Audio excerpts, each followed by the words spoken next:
Good morning class. जय श्री श्याम। आज हम पढ़ेंगे क्लास 8 का चैप्टर 5 कोयला और पेट्रोलियम। आपको स्क्रीन पर डायग्राम दिख रहे होंगे। इसमें 4 अलग अलग फ़ोटोज़ हैं। एक एरोप्लेन की है, सेकंड ट्रेन की है, थर्ड आपको रॉकेट की दिख रही है और फोर्थ में बहुत सारी गाड़ियां हैं। जिस तरह से इंसानों की या हम जीवों की बात करते हैं, उन्हें ऊर्जा प्राप्त करने के लिए खाने की ज़रूरत होती है, बिल्कुल वैसे ही इन सभी साधनों को चलने के लिए ऊर्जा की ज़रूरत होती है और वो ऊर्जा इन्हें मिलती है ईंधन से।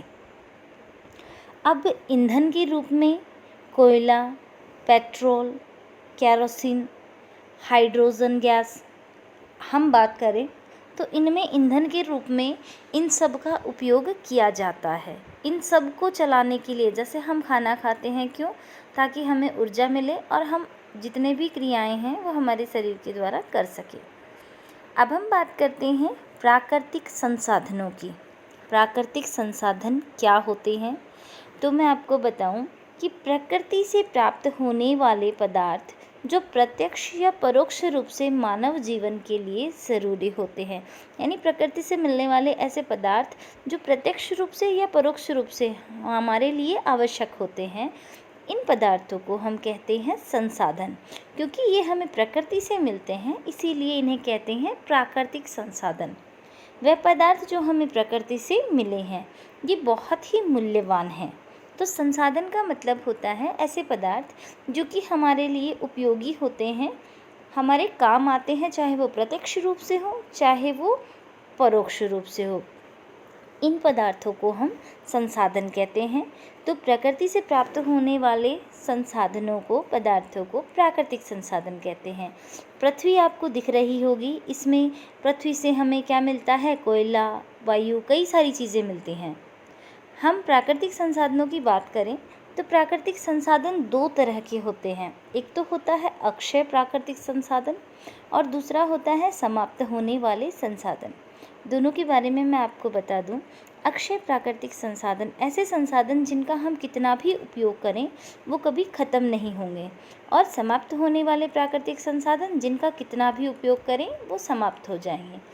अक्षय प्राकृतिक संसाधनों की अगर हम बात करें तो सबसे पहले देखिए सूरज है।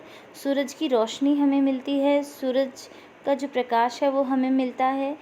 अगर हम बात करें हवा की, तो हवा, जो पवन की जो ऊर्जा है, हवा की बात कर रहे हैं हम जल की बात कर रहे हैं जो बारिश के रूप में हमें मिल रहा है। ये क्या कभी ख़त्म होंगे? नहीं होंगे।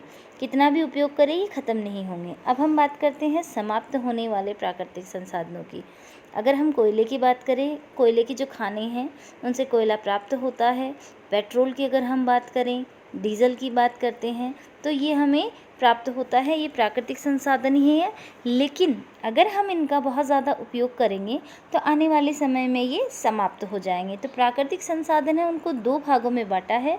ऐसे संसाधन जिनका कितना भी उपयोग करें वो कभी ख़त्म नहीं होंगे, वो है अक्षय प्राकृतिक संसाधन। और ऐसे संसाधन जिनका अगर हम बहुत ज़्यादा उपयोग करेंगे तो आने वाले समय में वो समाप्त हो जाएंगे। अब देखिए, हम इन दोनों में अगर अंतर देखें तो देखिए, सबसे पहले ये संसाधन प्रकृति में असीमित मात्रा में हैं। जो अक्षय प्राकृतिक संसाधन है वो असीमित मात्रा में है, और जो समाप्त होने वाले प्राकृतिक संसाधन है उनकी मात्रा जो है वो प्रकृति में सीमित है। दूसरा हम बात करें, जो अक्षय प्राकृतिक संसाधन है ये मानवीय क्रियाकलापों से समाप्त होने वाले नहीं होते, यानी मानव की जो गतिविधियाँ हैं इनसे ये कभी ख़त्म नहीं होंगे। जबकि समाप्त होने वाले जो प्राकृतिक संसाधन है ये मानवीय क्रियाकलापों से क्या होंगे? समाप्त हो सकते हैं। अगर हम एग्जाम्पल की बात करें तो सूर्य का प्रकाश है, हवा है जिसे हम वायु कहते हैं, तो ये क्या हो, कभी ख़त्म होते हैं क्या? नहीं। सूर्य का प्रकाश है, सुबह जब सूरज उगता है तब से लेकर और शाम तक जब सूरज रहता है तो उसका प्रकाश हम कितना भी काम में ले, ख़त्म थोड़ी ना होता है। वायु है, क्या वो कभी ख़त्म थोड़ी ना होगी, समाप्त थोड़ी ना होगी? नहीं। ऐसे ही समाप्त होने वाले संसाधनों की हम बात करें, वन, खनिज, कोयला, पेट्रोलियम, प्राकृतिक गैस, इनका अगर हम ज़्यादा उपयोग करें, जैसे मान लो जंगल है, अगर हम उनका ज़्यादा उपयोग करेंगे, पेड़ों को काटेंगे, उनकी लकड़ियाँ काम में लेंगे, तो वन जो है वो नष्ट हो जाएंगे। खनिज है, कोयला, पेट्रोलियम है, ये भी हैं, इनका अगर हम ज़्यादा उपयोग करेंगे तो ये क्या होंगे, समाप्त हो जाएंगे। तो इस तरह से जो संसाधन है उन्हें दो भागों में बांटा गया है। मैं आपको फिर से बता दूं, संसाधन दो प्रकार के होते हैं, प्राकृतिक संसाधन और कृत्रिम संसाधन। प्राकृतिक संसाधन में ऐसे संसाधन जो हमें प्रकृति से मिलते हैं, और कृत्रिम संसाधन जो मानव द्वारा बनाए जाते हैं। तो प्राकृतिक संसाधनों को फिर से दो भागों में बांटा है, अक्षय प्राकृतिक संसाधन और समाप्त होने वाले प्राकृतिक संसाधन। दोनों में जो मेन डिफरेंस वो ये है, अक्षय प्राकृतिक संसाधन चाहे उनका कितना भी उपयोग करें हम मानव, वो कभी समाप्त नहीं होंगे, जबकि समाप्त होने वाले प्राकृतिक जो संसाधन हैं उनका अधिक उपयोग करने से वो क्या होंगे, समाप्त हो जाएंगे। तो इस तरह से इन दोनों में जो मेन अंतर है वो यहाँ पे लिखा गया है। आज आपको क्या करना है, एक क्वेश्चन तो यही करना है कि अक्षय प्राकृतिक संसाधन और समाप्त होने वाले प्राकृतिक संसाधन में आपको अंतर देखना है और इनकी परिभाषा। अब देखिए हम बात करते हैं जीवाश्म ईंधन की। जैसा कि मैंने आपको पहले भी बताया है कि ऐसा ईंधन या वह ईंधन जिसका निर्माण सजीव प्राणियों के मृत अवशेषों से होता है। मैं दोबारा रिपीट कर रही हूँ कि ऐसा ईंधन जिसका निर्माण जीव जंतु, पेड़ पौधे, सजीव का मतलब यहाँ पे जीव जंतु पेड़ पौधे दोनों से है, इनकी डेड बॉडी यानी जो इनके मृत अवशेष हैं, इनसे जिस ईंधन का निर्माण होता है उसे कहते हैं जीवाश्म ईंधन। हम कोयला और पेट्रोल की बात कर रहे हैं। कोयला है, पेट्रोल है, केरोसिन है, ये सारे क्या हैं, जीवाश्म ईंधन ही हैं। अब देखिए कोयला जो है, या हम बात करें पेट्रोलियम की, तो मैंने आपको पिछले वीडियो में भी बताया था कि पेट्रोल और जो पेट्रोलियम जो हैं दोनों में डिफरेंस है। पेट्रोलियम क्या है, पेट्रोलियम कम से कम 200 से अधिक अलग अलग पदार्थों का मिश्रण है, जबकि पेट्रोल क्या है, पेट्रोलियम का एक घटक है। अब आप देखिए इसमें आगे जीवाश्म ईंधन। जीवाश्म ईंधन में कोयला, पेट्रोलियम और प्राकृतिक गैस जीवाश्म ईंधन है। ये एग्जाम्पल है इसके। यहाँ पे देखिए सबसे पहले कोयले का, इसमें ट्रॉली में कोयला है, सेकंड में पेट्रोल दिखा रहा है, पेट्रोलियम है जिसमें केरोसिन, डीजल ये सारे आ रहे हैं, पेट्रोल वगैरह। उसके बाद है प्राकृतिक गैस।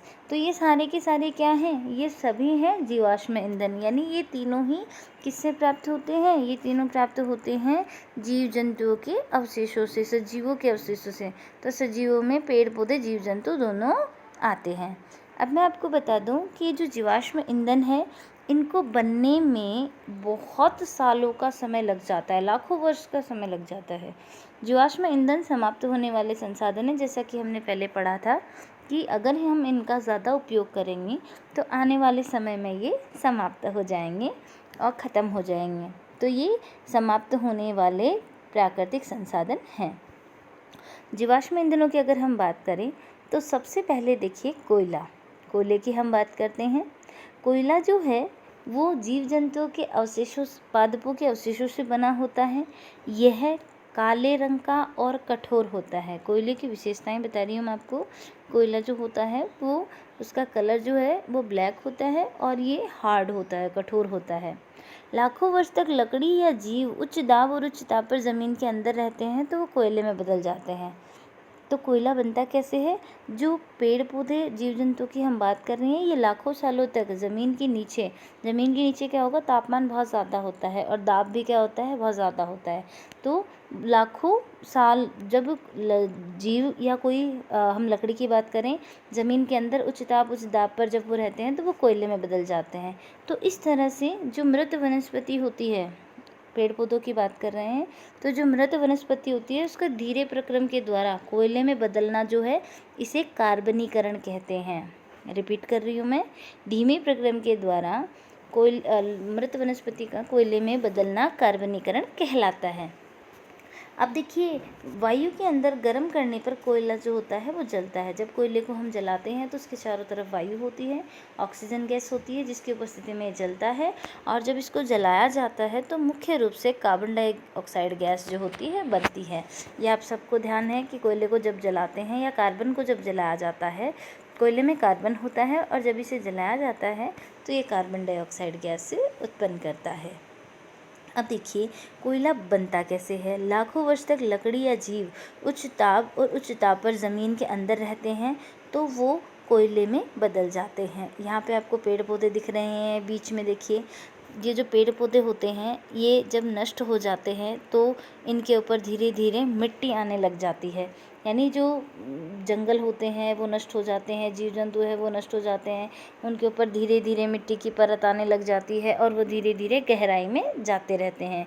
नीचे ताप और दाब बहुत ज़्यादा होने के कारण ये कोयला और पेट्रोलियम में बदल जाते हैं। यहाँ पे हम कोयले की बात कर रहे हैं, तो ये जो मृत वनस्पति है जिसके ऊपर मिट्टी की ऊपर परत आ गई है, ये मिट्टी की परत आने से इसमें क्या हो गया, जो मृत वनस्पति है धीरे धीरे ज़मीन के नीचे गहराई में धंसने लगी और धीरे धीरे जैसे जैसे ये नीचे गहराई में जाने लगी तो वहाँ का ताप और दाब क्या है, ज़्यादा, जिससे ये कोयले में बदल गए।